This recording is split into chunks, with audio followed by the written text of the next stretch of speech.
तो hi friends, तो फिर आज का हमारा टॉपिक है इन्फ्लुएंस लाइन डायग्राम यानी कि ILD। ठीक है, तो ILD हमारे SA1 के एग्ज़ाम में कम से कम 10 से 15 मार्क का तो वेटेज रखता ही है, इसलिए बहुत ही इंपॉर्टेंट चैप्टर है। ठीक है, तो ILD हम लोग क्यों यूज़ करते हैं, यानी कि किसी भी स्ट्रक्चर में जैसे कि बीम हुआ तो उसमें मैक्सिमम बेंडिंग मोमेंट या फिर मैक्सिमम शियर फोर्स निकालना होगा, जहाँ पर मूविंग लोड्स रहते हैं जिसकी वजह से हमको पता नहीं चलता कि कहाँ पर कब मैक्सिमम बेंडिंग मोमेंट आने वाला है और कब शियर फोर्स ज़्यादा आने वाला है। ठीक है, तो इसलिए हम लोग इन्फ्लुएंस लाइन डायग्राम का यूज़ करते हैं ताकि हमको पता चले कि लोड कहाँ पर पहुँचने पर मैक्सिमम बेंडिंग मोमेंट आ रहा है, कहाँ पर पहुँचने पर ज़्यादा शियर फोर्स आ रहा है। ठीक है, और ये ग्राफिकल मेथड है जिससे हमको जो है कुछ कैलकुलेशन करनी नहीं पड़ती, जैसे कि रिएक्शन, शेयर फोर्स और बेंडिंग मोमेंट फाइंड करने के लिए।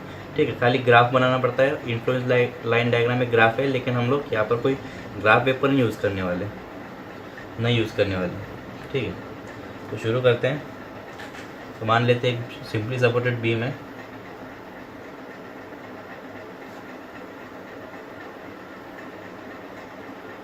ठीक है, तो यहाँ पर एक रोलिंग लोड है 1 किलो न्यूटन का। ठीक है, तो रोल होने वाला है ये वाली बीम पर। ठीक है, ये पॉइंट A और ये पॉइंट B। ठीक है, तो सबसे पहले मैं रिएक्शन के लिए इन्फ्लुएंस लाइन डायग्राम बना लेता हूँ। ठीक है, या फिर RA और RB के लिए ILD बना लेता हूँ। ठीक है, इसकी लेंथ में लग लेता हूँ L, स्पैन है L। ठीक है, तो मैं मान लेता हूँ ये लोड घूमते घूमते का यहाँ पर आ गया। ठीक है, ये 1 किलो न्यूटन का लोड यहाँ पर आ गया, तो ये वाला डिस्टेंस मैं मान लेता हूँ कि x डिस्टेंस उसने कवर कर लिया है। ठीक है, तो मैं यहाँ पे रिएक्शन फाइंड करूँगा। तो रिएक्शन क्या आने वाले, ये है RA और ये है RB। ठीक है, तो फिर summation moment at A is equal to 0। ठीक है, क्लॉकवाइज को पॉजिटिव और एंटी क्लॉकवाइज को नेगेटिव एज्यूम करते हुए, क्लॉकवाइज है हमारा 1 जो कि डिस्टेंस है इंटू x, फिर माइनस RB इंटू डिस्टेंस है L इज इक्वल टू 0। तो इससे मेरे को RB मिलती है, ये यहाँ पर जाएगा और L नीचे आ जाएगा तो हो जाएगा x बाई L। तो मेरे को RB मिल गया है x बाई L। ये 1 किलो न्यूटन कहीं पर भी हो सकता है क्योंकि x डिस्टेंस है, ये हमको पता नहीं है। x की वैल्यू पुट करो और रिएक्शन आ जाएगी। फिर summation f of y is equal to 0। Upward is equal to downward. Upward force में RA प्लस RB की वैल्यू है x by L is equal to downward force में है 1। तो RA is equal to 1 minus x by L। तो इसको L by L भी लिख सकते हैं 1 को। तो RA की वैल्यू हमको मिलती है L minus x upon L। ठीक है, तो ये वाली यहाँ पर वैल्यू लिख लो, ये L minus x upon L और ये है x बाय L। ठीक है,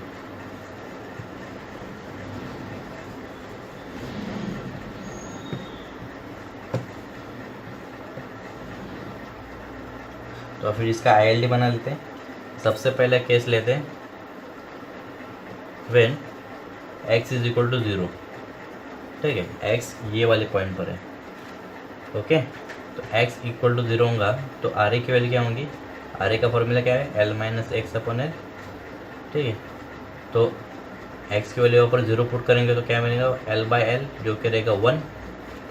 ठीक है, फिर x की वैल्यू पुट करते हैं L, यानी कि ये वाले पॉइंट पर पहुंचने पर यूनिट लोड RA की वैल्यू क्या बनती है। तो फिर RA की वैल्यू यहाँ पर बन रही है L minus x by L। तो x की वैल्यू हम लोग लिखेंगे यहाँ पर L, पुट करेंगे तो यहाँ पर होता है 0। तो यहाँ पर इन्फ्लुएंस लाइन डायग्राम हम लोग प्लॉट आउट कर सकते हैं। पहले पॉइंट पर जब लोड था तो हमको रिएक्शन मिली 1, तो ये ऑर्डिनेट हो गया 1, और जब L B पर पहुंच गया तो उसका ऑर्डिनेट हो गया 0, तो ये 0, और इसको हम लोग लीनियरली ज्वाइन कर लेते हैं। ठीक है, अगर आपको बीच में किधर भी ऐसे समझो निकालना हुआ ये वाला ऑर्डिनेट, तो आप लोग डायरेक्टली फॉर्मूला यूज़ कर सकते हैं, L minus x upon L. ये है हमारा 1 और ये है हमारा 0। तो ये हो गया हमारा ILD फॉर RA। ठीक है, तो ये हो गया फर्स्ट डेरिवेशन। फिर x की वैल्यू 0 रखते हुए RB की वैल्यू क्या होती है देखते हैं। RB का फॉर्मूला है हमारा x/L। तो x की वैल्यू 0 डालेंगे तो ये हो गया 0, और x जब L पर आता है यानी कि B पर जाता है, ये वाले पॉइंट पर जाता है, तो RB की वैल्यू क्या बन जाती है, L/L = 1। ठीक है, x की वैल्यू L पुट करेंगे, यहाँ पर उसका LD RB का बनेगा जब यहाँ पर रहता है लोड, यानी कि x = 0 पर तो होता है 0, तो और x = L यानी कि यहाँ पर जब लोड होता है तो RB की वैल्यू 1, तो ये हो गया 1, और इसको हम लोग ज्वाइन कर लेते हैं। ठीक है, अगर कौन से भी पॉइंट पर आपको समझो x डिस्टेंस पर फाइंड करना है, ये वाले ऑर्डिनेट का ही सिमिलैरिटी ऑफ ट्रायंगल का लॉ यूज़ कर सकते हैं, ये एक ही ट्रायंगल है ये दोनों। ठीक है, या फिर x/L का भी यूज़ कर सकते हैं। ठीक है, तो ये हो गया ILD फॉर RB।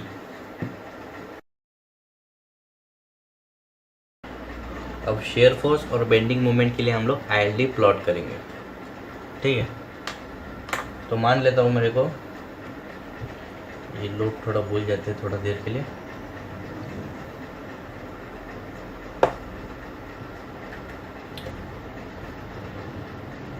ठीक है, तो मान लेते हैं मेरे को ये वाले पॉइंट यानी कि C वाले पॉइंट पर शेयर फोर्स फाइंड करने के लिए कहा गया है। ठीक है, तो शेयर फोर्स करने के लिए हम लोग यहाँ पर खड़े रह के देखेंगे, एक तो ये वाला पार्ट कंसिडर कर सकते हैं या फिर वो वाला पार्ट कंसिडर कर सकते हैं। ठीक है, तो हम लोग एक पार्ट को इसको एज्यूम कर लेते हैं।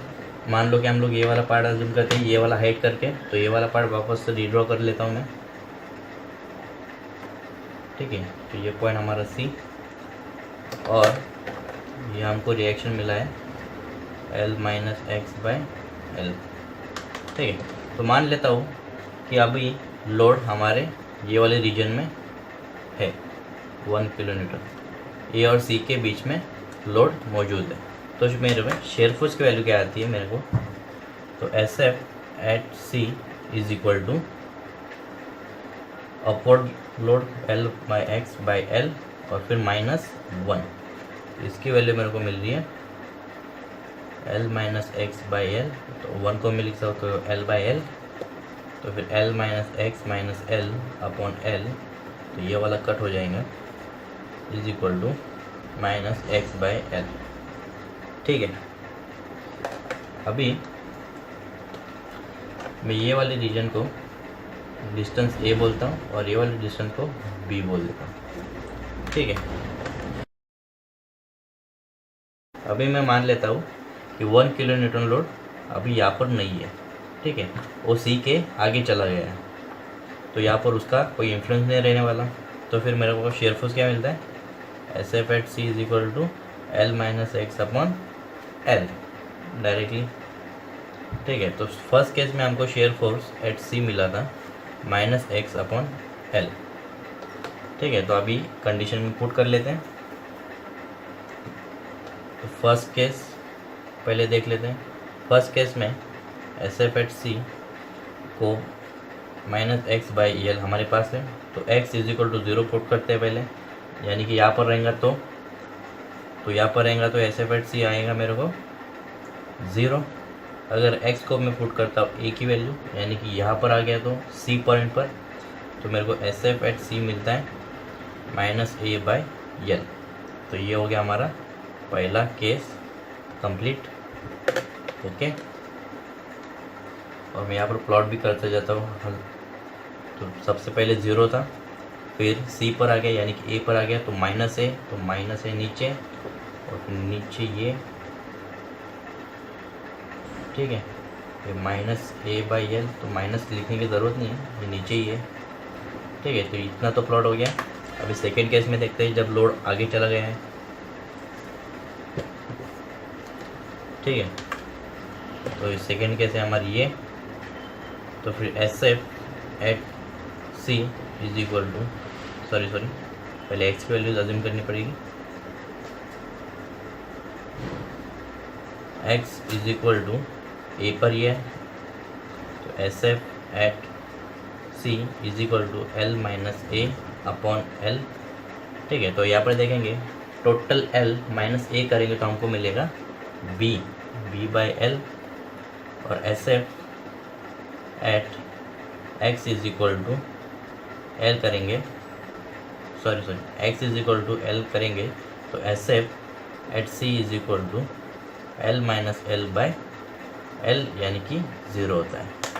ठीक है, तो ये दो केस को यहाँ पर प्लॉट करेंगे तो यहाँ पर सी पर ही रखा था यानी कि x इज इक्वल टू ए ही रखा था तो ये अपवर्ड जाएगा क्योंकि पॉजिटिव में है b बाई एल और फिर यहाँ पर 0 हो रहा है जब लास्ट में मैं लोड रखता हूँ तो ये हो गया complete ILD for share full रहेगा। ठीक है,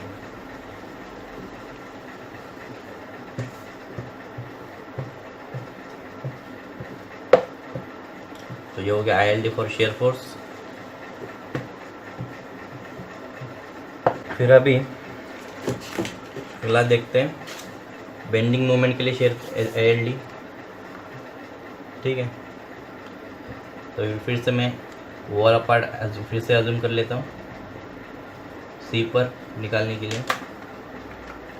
तो ये सी और ये ए और मान लेता हूँ मेरा लोड यहाँ पर एक्ट कर रहा है। ठीक है, at the distance of x। ठीक है, और ये मेरा टोटल डिस्टेंस है a। तो फिर bending moment at c is equal to यहाँ पर हमारा रिएक्शन है l minus x upon l तो l minus x upon l into उसका डिस्टेंस है a फिर minus 1 into a minus x. ठीक है, इसको सिंप्लीफाई करेंगे l minus x upon l into a minus a minus x is equal to a l minus a x upon l minus a l minus x l upon l. Multiply कर दे l को दोनों बाजू में is equal to minus a x plus x by L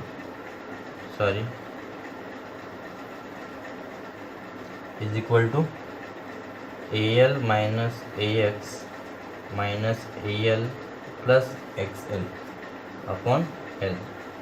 bracket हटा दिए और L L common है तो यहाँ पर एल डिनोमिनेटर कॉमन लिया a l as it is minus a x as is a positive a l minus तो ये हो गया माइनस नेगेटिव एक्स एल था इसलिए पॉजिटिव हो गया। ठीक है, तो इसको यहाँ पर देखेंगे तो ये कट हो जाएगा तो बचता क्या है a x plus x l upon l is equal to x को कॉमन लेते हैं minus a plus l upon l. तो इसको हम लोग ऐसे भी लिख सकते हैं x l minus a upon l. इसको हम लोग वापस लिख सकते हैं x into b upon l. ठीक है, तो ये हमको याद रखना है बी एक्स एल। तो सबसे पहले केस का हमको मिला है b into x upon l. ठीक है, तो फिर पुट कर लेते value put x is equal to ए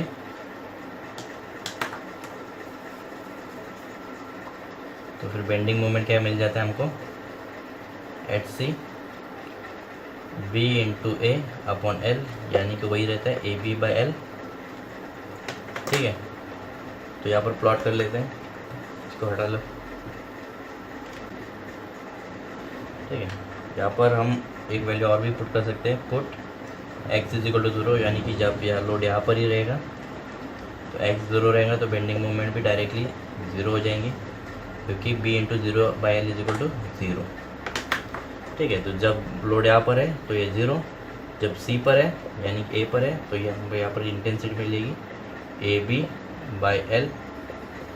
ठीक है, और फिर वापस से 0 ही होने वाला है। ठीक है, तो इसी तरह से हम लोग shear force diagram shear force के लिए ILD और बेंडिंग मोमेंट के लिए ILD भी बना सकते हैं। ठीक है, तो यहाँ पर इम्पोर्टेंट पॉइंट क्या हमको देखना है कि ये डेरिवेशन इतने इम्पोर्टेंट नहीं है, ये कभी कभार आ गए तो आ गए, लेकिन इतना इसको एम्फसाइज करने की ज़रूरत नहीं है। हमें बस एक सिंपली सपोर्टेड का सारे ILD रट लेना है या फिर याद करके रखना है। ठीक है,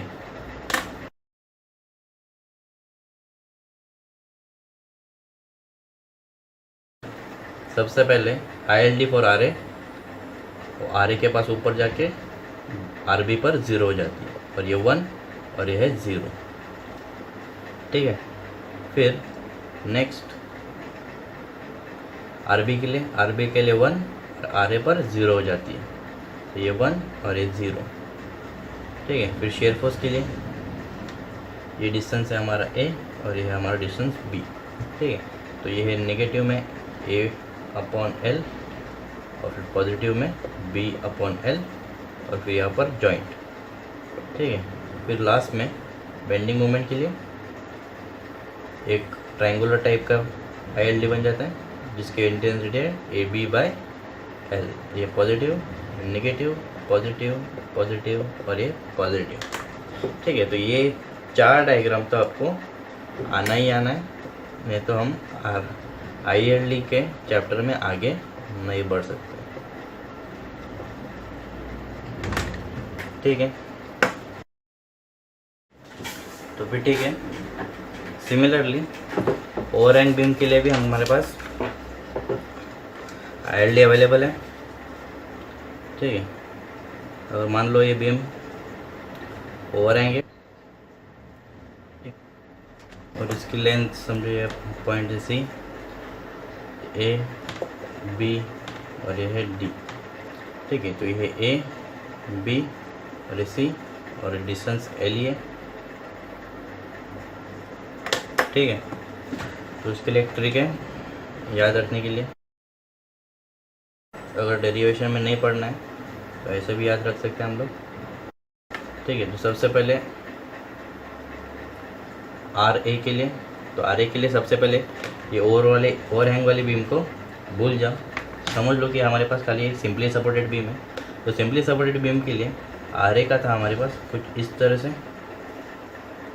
ठीक है, बस यही लाइन को आगे एक्सटेंड करते जाओ।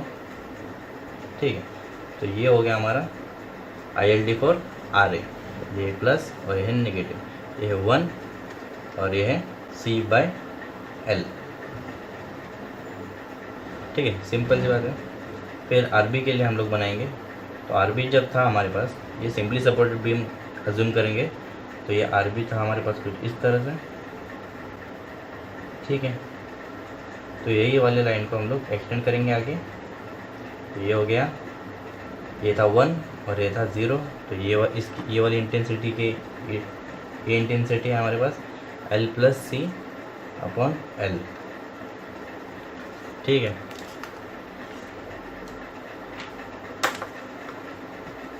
ये था ILD फॉर RA और RB के लिए। तो शेयर फोर्स के लिए भी हम लोग को याद रखना है, अगर ओवरहैंग बीम आ गई हमारे पास तो ज़्यादातर तो नहीं आती है। ठीक है, तो शेयर फोर्स के लिए खाली ये सिंपली सपोर्टेड बीम के लिए हमारे पास कैसा था, ये ऐसा, ये ऐसा और ये ऐसा। ठीक है, ये था A/L और ये था B/L। ये वाली लाइन को हम लोग एक्सटेंड करेंगे कुछ इस तरह से, तो ये हो गया, और इसकी वैल्यू है हमारा C/L। तो ये हो गया हमारा ILD for shear force diagram eight point C। ठीक है, अभी देखेंगे बेंडिंग मोमेंट के लिए। तो बेंडिंग मोमेंट के लिए हम लोग इसको सिंपली सपोर्टेड बीम देखते हैं। सिंपली सपोर्टेड बीम का हमको पता है, तो इस तरह से ट्रायंगुलर शेप का है, इसकी इंटेंसिटी है AB/L। ये वाली लाइन को एक्सटेंड करेंगे,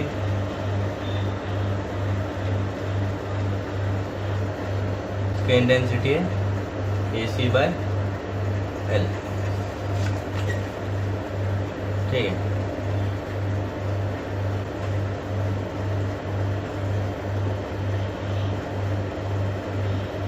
ठीक है, तो ये ऐसे रट लो, इसका कोई डेरिवेशन नहीं है, मतलब है लेकिन आपको पढ़ने की ज़रूरत नहीं है।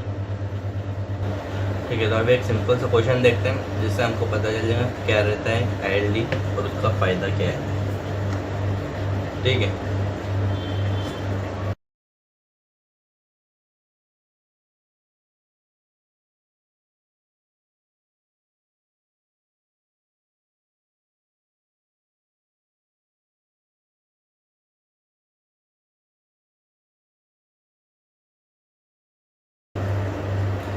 ठीक है, तो ये हमारे पास एक गिवन भी है, तो इसके लिए हम लोग क्वेश्चन लिख लेते हैं कि find R A R B S F at D and V M at E. ठीक है, तो ये वाली 4 वैल्यू हमको फाइंड करनी है ये वाले वेव के लिए विदाउट यूजिंग एनी कैलकुलेशन और यूजिंग आईएलडी। ठीक है, सबसे पहले रेफरेंस लाइन बना लेता हूँ मैं।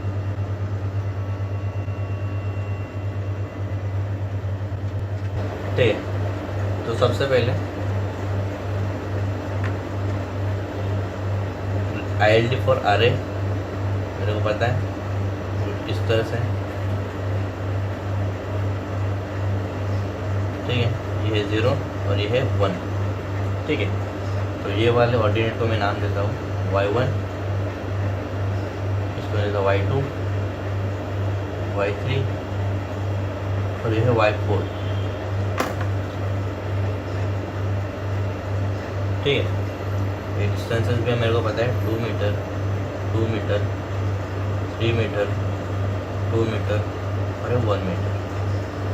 ठीक है, तो हम लोग ये सब ऑर्डिनेट फाइंड कर सकते हैं। ठीक है, तो सिमिलरिटी ऑफ ट्रायंगल्स यूज करते हैं।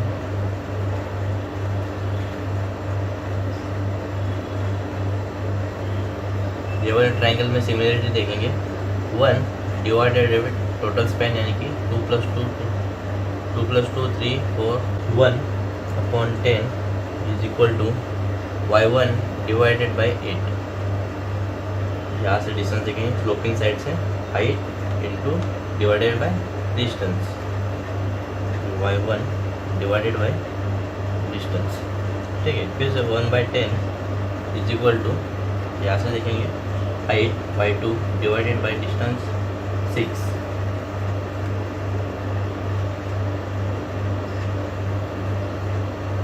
फिर 1/10 is equal to height divided by distance 3।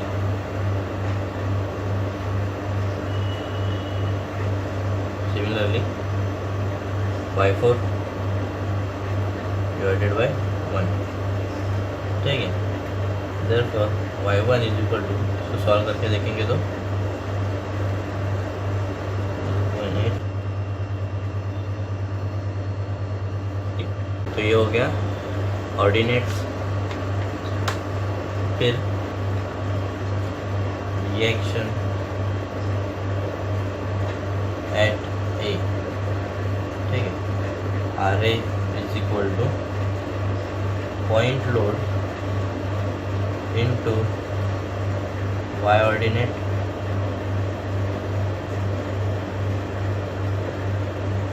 Plus UDL into area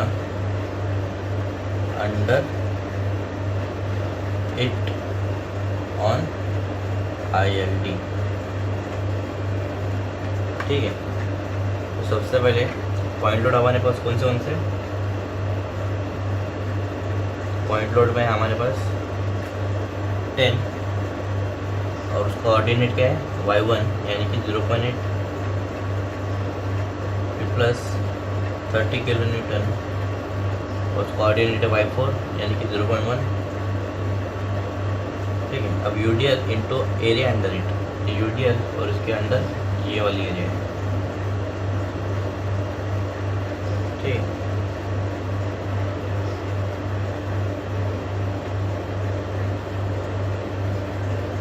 plus UDL intensity 20 into area of this y2 plus y3 into L,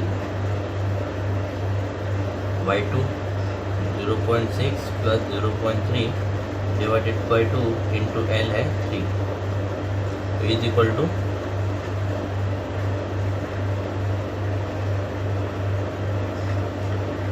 38 kilo newton positive. ठीक है,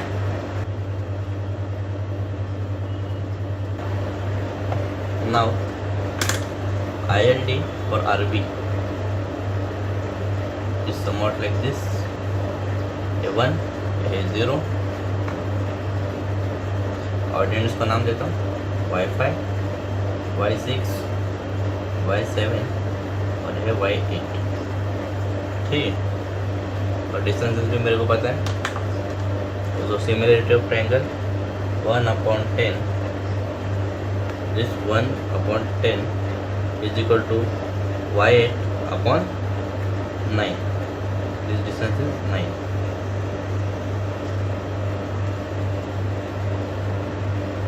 y8/9, 1/10 is equal to y7 divided by 7।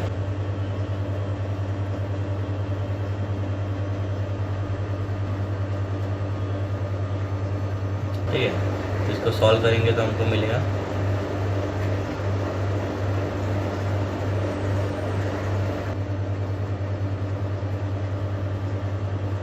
अभी reaction find करेंगे। Reaction at B is equal to, by using ILD, RB is equal to, point load है हमारे पास 10 और उसका ordinate है y5 यानी कि 0.2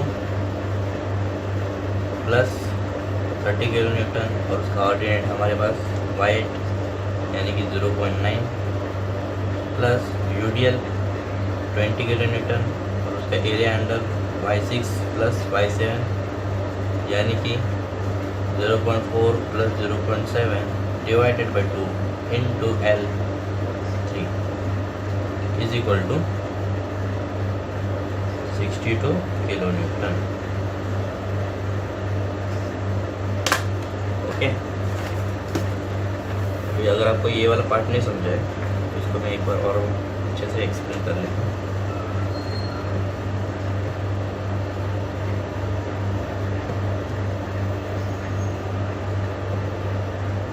एक ट्रापेजॉइड की एरिया रहती है,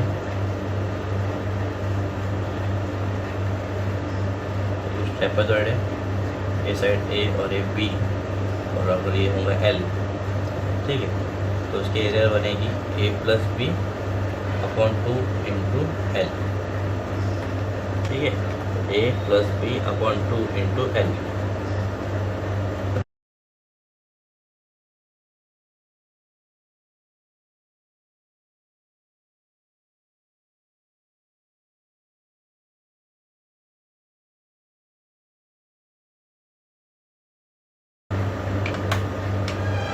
ठीक है, तो SF एट D के लिए हमारे पास क्या डायग्राम है, एट D यानी कि ये वाला पॉइंट पे पहले तो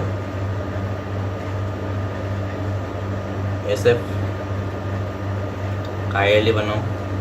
ठीक है, तो ये रहता है A/L, L तो है हमारे पास 10। ठीक है, L A रहता है हमारा ये लेंथ यानी कि 2 + 2 4, तो ये हो गया 4/10 यानी कि 0.4। ठीक है, और ये रहता है हमारा B/L, मतलब B है हमारा ये वाला पार्ट।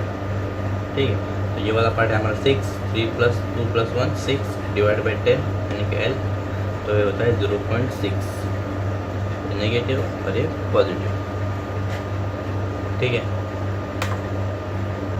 तो ऑर्डिनेट को नाम दे देते हैं, तो y1, ठीक है, तो होगा y2, ये था y3, y4, y5। ओके, फिर ये वाले ट्रायंगल में देखेंगे नेगेटिव वाले, तो 0.4 अपॉन उसकी लेंथ है स्लोपिंग साइड से 4 metre is equal to y1 और उसकी यहाँ से लेंथ है 2 मीटर। ठीक है, फिर अभी पॉजिटिव वाले ट्रायंगल पे देखेंगे। स्लोपिंग साइड से नॉन वैल्यू है हमारे पास 0.6 is equal to y4 upon उसकी यहाँ से लेंथ है 3 मीटर। ठीक है, और ये फिर 0.6/6 इज इक्वल टू y5, ये है y5 और उसका डिस्टेंस है 1। ठीक है, तो is equal to y1 is equal to -0.2, y4 is equal to 0.3, y5 is equal to 0.1। Okay, now shear force at D is equal to SF at D, load at end और उसका ordinate है -2, 0.2, okay, plus 30 kilo Newton into y5 0.1 plus UDL है 20 और उसकी area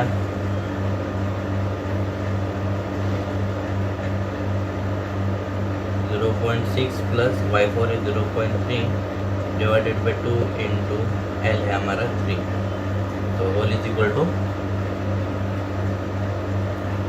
28 kilo newton shear हो जाए।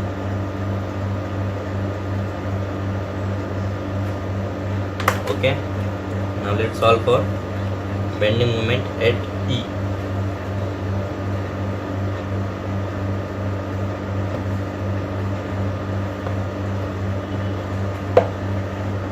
Okay, bending moment at E के लिए हमारे पास E पॉइंट है ये, तो यहाँ पर हम लोग बनाएंगे ट्रायंगुलर वाला ILD, जिसकी इसको नाम देता हूँ मैं अभी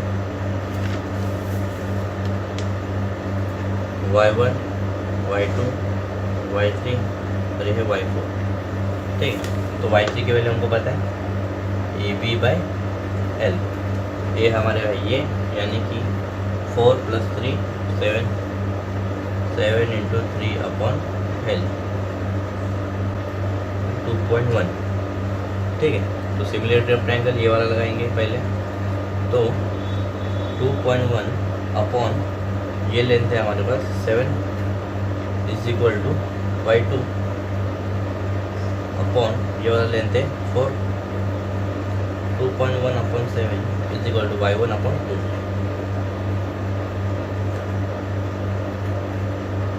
ठीक है, अब ये वाले ट्रायंगल में देखेंगे 2.1 अपॉन यहाँ से लेंथ है 3 is equal to y4 upon ये वाला लेंथ है 1, therefore y2 is equal to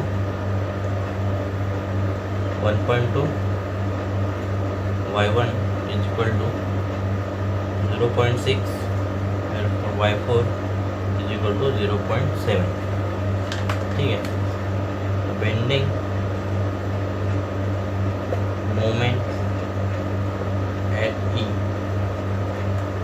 BME is equal to point load 10 into y1 यानी कि है हमारे पास 0.6 प्लस 30 इंटू उसका ऑर्डिनेट है y4 यानी कि 0.7 plus UDL y2 plus y3 1.2 plus 2.1 divided by 2 into l whole equal to 126 kilo newton metre. ठीक है, तो इसी तरह से हमने RA, RB, SFD और BME फाइंड कर लिया। ठीक है, तो अगले नेक्स्ट पार्ट में हम लोग यहाँ पर देखेंगे मूविंग लोड को एनालाइज कैसे करते हैं ILD के यूज में। ठीक है, तब तक के लिए ये प्रैक्टिस करते हैं।